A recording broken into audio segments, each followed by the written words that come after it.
histórias. Tem a história do Quilomboje e tem a história dos cadernos. Quem começou primeiro? Os Cadernos Negros. Começou em 78, que no auge da ditadura militar, as pessoas se reuniam ali na Bexiga para falar, lógico, da questão política, né? E que a gente está até amedrontada que esperamos que não volte, né? Que a gente achava que era a ditadura estava tão longe da gente, parece que agora está tão mais próxima da gente também, né? Depois desse golpe. Mas antes de começar, a gente tem que falar Marielle presente, né? Sempre, Marielle presente.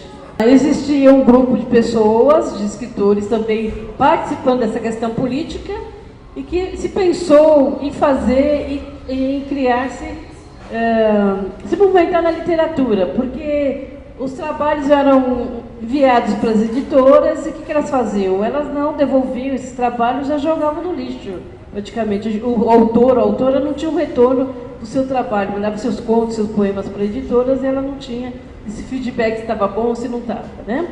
Então, o Cadernos Negros 1 foi a proposta com 8 autores, e acho que só 2 mulheres participaram desse grupo, desse livro, e foi uma forma, cada um pôs um pouco de dinheiro do bolso, e assim foi lançado os Cadernos Negros. Desde então, ele é lançado anualmente, os Cadernos Negros se alternam em contos e poemas, né? Então, os números ímpares são poemas e os pares são contos. A gente conseguiu continuar com essa história. E também, e daí foi seguindo 78, né? 79, 80, 81. Na verdade, quando foi em 82 que entrou uma galera para o Quilomboje. Por isso que as histórias, às vezes, elas se ajuntam, o Quilomboje com os cadernos. Porque até então, o Quilomboje foi criado em 80, foi 2 anos depois dos cadernos. O caderno foi em 78 e o Quilomboje em 80. Mas a proposta do Quilomboje, do grupo de escritores, era para discutir literatura, falar poesia, num bar, sem muito compromisso com nada. Só terminou, a gente conversou aquelas coisas de bar, né? Você vai para cervejinha, conversa sobre literatura, sobre o que está acontecendo, e todo mundo vai embora para casa, beleza, né? Só que daí, em 82, entrou uma galera jovem no Quilomboje, ou no Racha, né? Porque essas pessoas que discutiam bar, elas queriam continuar discutindo no bar, e a gente já tinha, nós viemos com outra proposta, né? Mas nós éramos universitários, estudando, querendo mudar o mundo, a gente veio, né, com uma coisa de, por que não expandir os Cadernos Negros para o mundo, né? Para o Brasil inteiro. Então, aqui eu coloquei, vocês podem ver que são as edições especiais de 10 em 10 anos de Cadernos Negros. Então, tem o Cadernos Negros 10, tem o 20 e tem o 30. Eu coloquei o 11 ali, porque o Cadernos 11, ele foi uma experiência... assim, a gente estava conversando dos erros e acertos da gente, né? Ele é pequenininho, foi em 1988.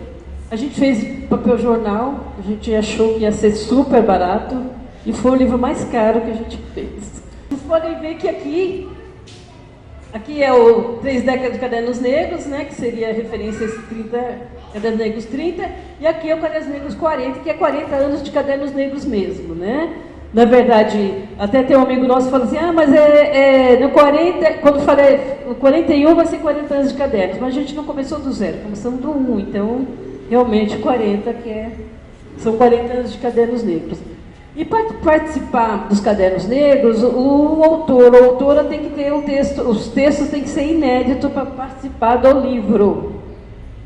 Participando do livro com texto inédito, depois publicado em cadernos, depois lançado, que o lançamento acontece anualmente em dezembro, tá? Ele pode usar o texto dele onde ele quiser, porque a nossa visão de texto, lógico que não é uma editora, tal, então a gente não pode prender o texto de ninguém, a gente não acha que não tem nada a ver. Mesmo que os textos saiam no caderno, tem muitas vezes, uma editora X ou Y quer aproveitar algum texto, quer colocar no livro didático, a gente fala, você tem que pedir autorização para o autor, e não, e geralmente eles pedem para a gente, mas a gente, com aquela história que a editora costuma tomar conta do texto do autor, quer ser dono do texto do autor, a gente não acha isso que é interessante, né? Tanto é que o autor, ele assina a autorização o texto naquela edição dos Cadernos Negros, que se é 40, 41, enfim, o que seja, né? E por que tem que ser inédito? Porque a gente tem, assim, o processo de avaliação, a gente trabalha com o processo de avaliação dos Cadernos Negros, tá? E esse processo a gente chama algumas pessoas para avaliar, e alguns autores também que estão participando do livro, que vai participar, né, da confecção do livro. E todo mundo usa o pseudônimo. Então, e por que não? Por isso que não pode, tem que ser inédito. Porque se eu lançar um texto X, ou seja, um conto ou um poema na internet, que todo mundo viu, às vezes acontece que eu estou chamando uma pessoa, a Eliane, para avaliar, e ela, sei lá, sempre tem alguém que vê. Ela viu meu texto lá na internet, quer dizer, ela não vai avaliar.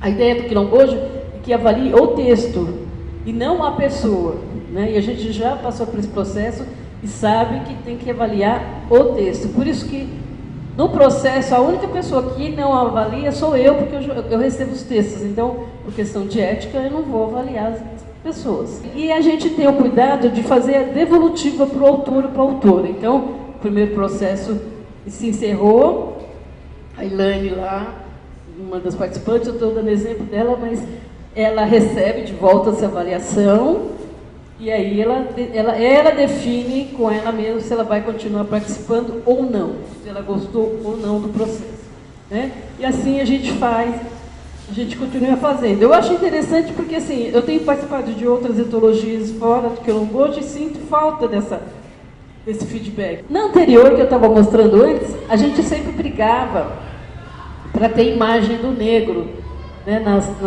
marketing, essa coisa, mas era bem... Tem gente nova que nem é.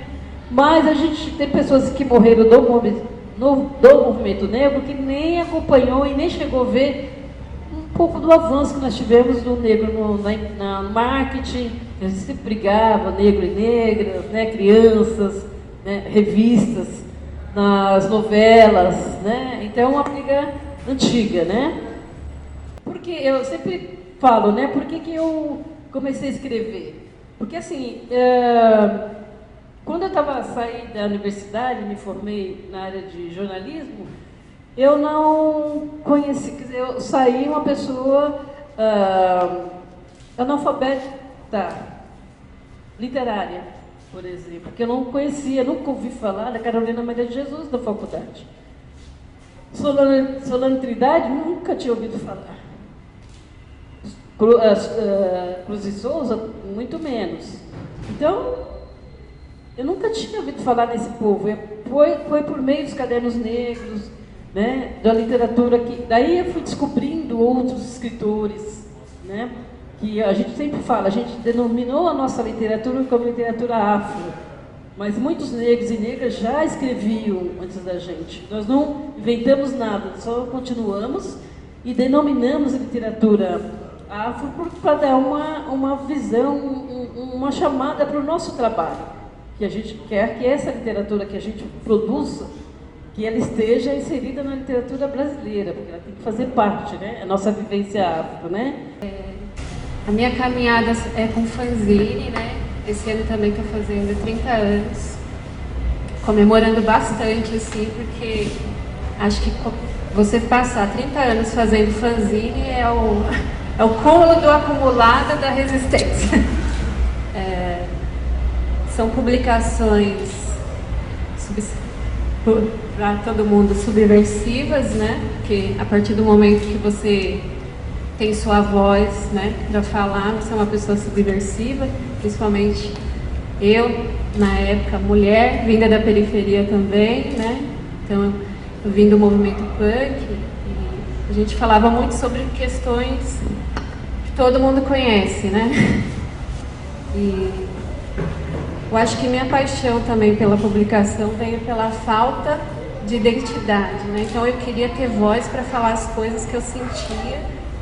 E a maioria das editoras também nunca gostou, na verdade, desse tipo de literatura, né? E eu estou fazendo 14 anos com o Spellwork, que é um zine. Aí, no final do ano passado, eu zerei as edições e ele virou uma revista, porque na verdade ele sempre teve um teor de revista, né? São 44 páginas, xerocadas, né? Fotocópia. Só que o conteúdo dele sempre foi uma coisa mais visceral, cultural, né? A gente divulga muita coisa, então desde banda, literatura, ação social, cidadania, viagem, entrevista, tudo que a gente achar que é bacana, né? Eu acho que é difícil fazer publicação independente, mas não é impossível. A coisa que eu mais gosto é não depender de outras pessoas para mudar meu trabalho. Eu gosto de fazer, falar o que eu sinto. E eu acho que está dando certo, porque quantos anos se passaram, né? A dificuldade é que você mesmo diagrama, você mesmo faz, você corre atrás de tudo, você vende, você vai nos lugares. Mas eu também prefiro o contato com o público diretamente, assim, porque você tem um retorno bem diferenciado também, né? E nos projetos de arte e educação também funciona bastante, né? Porque se você parar para pensar que para fazer um fanzine você precisa de um lápis e de um papel, né? Então, e dali produzir um trabalho, eu acho que tá bom, né? Em tempos que todo mundo só quer estar na internet e fazendo as coisas. Eu gosto muito da questão da criatividade ainda, assim, então os trabalhos para mim são bem melhores no susto. Como eu digo, desliga o celular e vamos criar, e fica todo mundo em choque. Nossa, desligar o celular! Essa aqui é a primeira revista de quadrinistas brasileiras, na verdade. Então eu e a Fabi, que é a minha ilustradora, a gente estava. E foi um trabalho assim que foi divisor de águas também para quem trabalha com quadrinhos no Brasil e é mulher. Então, a partir desse trabalho que começou a sair as meninas de tudo quanto é lugar, assim. Foram 2 anos para conseguir reunir essas mulheres. E tem algumas que são repetidas, inclusive acho que a gente fez 2 ou 3 trabalhos. E aí daqui a gente foi parar numa mostra na Turquia. Foi bem bacana. E essa já é a revista, já em outro formato. Eu gosto muito desse formato, porque eu acho que é bem mais legal, assim, cabe em qualquer lugar. Se quiser pegar.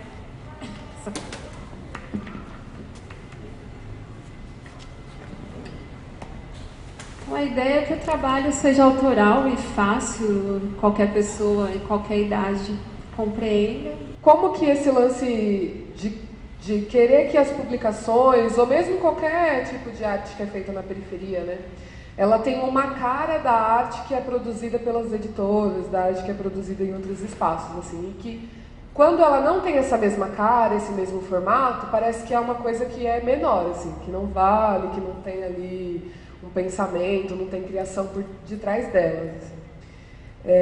Então eu queria saber um pouco o que vocês pensam disso, assim. Se vocês veem diferença nessa estética do que é produzido, né, na periferia, do que é produzido de maneira independente, e esse lugar, né, que sempre está colocado em oposição, né? Se não faz igual o que é feito sempre, então não é bonito, né? Não tem beleza, não tem pensamento, não tem arte. É que são 2 coisas.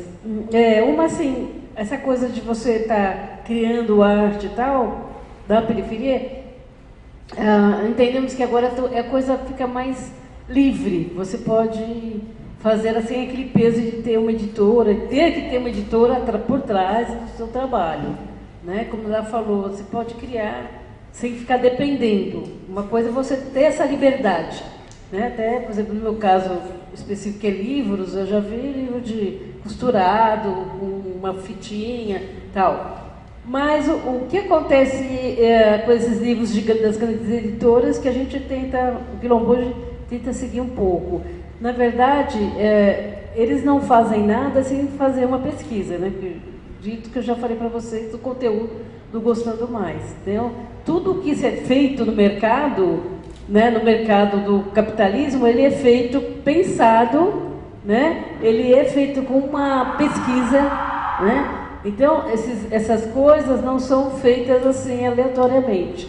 Então, eu não sei como está atualmente, mas, por exemplo, a gente tem notícias que Por exemplo, o brasileiro que compra livro, não estou dizendo todos, não estou crivando, porque a gente não pode, né, falar por todo mundo, mas assim, não, é assim, é determinado, mas se tem uma pesquisa que a capa vende.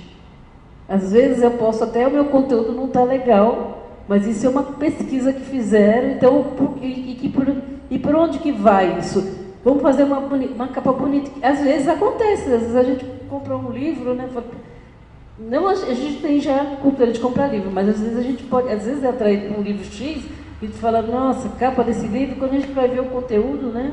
Às vezes não é, ainda não fala daquilo, a gente não consegue continuar a ler aquele livro, alguma coisa acontece. Mas não que seja uma coisa determinante. Então, não sei, só para te responder, são duas coisas. Eu acho que quando, assim, essa arte que é criada agora, que eu digo agora, né, depois dos anos 80, tal, ela tem mais liberdade de criar, inclusive os autores também.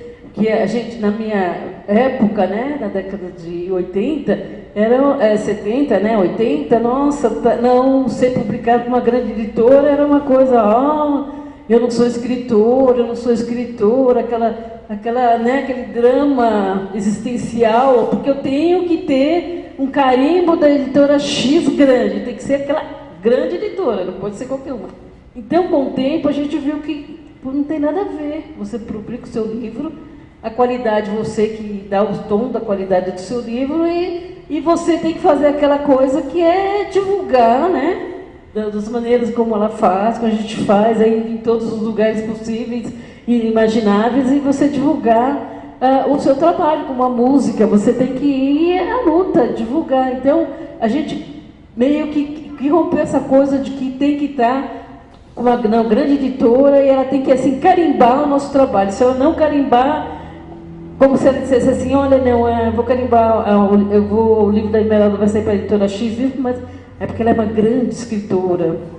Isso não quer dizer nada, porque às vezes o carinha, né, a pessoa ali faz um super trabalho legal, um trabalho envolvente, né, uma literatura que todo mundo quer ver, mas ela não tem aquela carimbo, né? Vou passar para ela, mas não sei se deu para você entender que, então são duas coisas que caminham. Tem a coisa da liberdade agora, que você pode fazer o que você quiser. E eu acho essa coisa bacana, muito legal, você não ter que ficar com peso em cima de você, né? Eu tenho que criar assim, e você faz o que você acha melhor, né? Mas assim, a gente sempre toma cuidado com as nossas publicações, porque já é uma pegada do quilombo hoje. Então, nossos livros, a gente quer que tenha essa pegada de ter uma boa qualidade, a gente prima para o conteúdo também, a revisão, a gente procura errar, a gente sempre erra, mas procura errar menos possível na revisão. Então, sabe, é isso que a gente acaba fazendo, né? Hoje em dia, o pessoal não fica tão encanado igual antes de, nossa, eu tenho que ter um livro na editora X, eu tenho que fazer uma história em quadrinho com a Marvel, né? Tipo, não, eu posso fazer um que nem a mulherada lá, independente, de qualidade, que vai chegar no mesmo público, porque é os mesmos espaços que a gente divide, né? Eu sou bem chata também em relação aos fanzines, assim, em questão de conteúdo, até porque é o que eu acredito, né? Então, por exemplo, se a gente trabalha com as poesias, com histórias de mulheres, a gente tem um trabalho e tudo, eu não vou chegar lá, qualquer coisa tá bom, né? Porque se qualquer coisa tá bom, aí eu sou mais uma da mesma, né? Em relação à questão da periferia, eu penso que virou uma moda também, né? Então as pessoas vão à periferia, a arte da periferia. Eu penso justamente ao contrário. Ninguém precisa mostrar a arte da periferia, né? A gente sabe que está lá, né? Quando a mídia vem até a periferia atrás de uma coisa, eu acho que alguma coisa já está errada. Né? Tipo, eles estão procurando porque eles estão procurando o artista da vez. A gente vê muito isso no grafite, os fanzines também estão em feiras imensas, assim. É bom e é ruim, né? Porque, por exemplo, os pequenos fanzineiros, os independentes, mais punks, políticos, ficam fora dessas feiras, né? Então, eles querem coisas bonitinhas, coloridinhas, com formatinhos, mas aquela coisa da essência do fanzine mesmo, com conteúdo, eles não querem lá, nem querem essas pessoas na feira também, né? Então, são umas feiras enormes, gourmet, chiques, zines até R$ 50, coisas que é tipo qualquer feirinha 5, né? E é outra pegada, é outra vibe.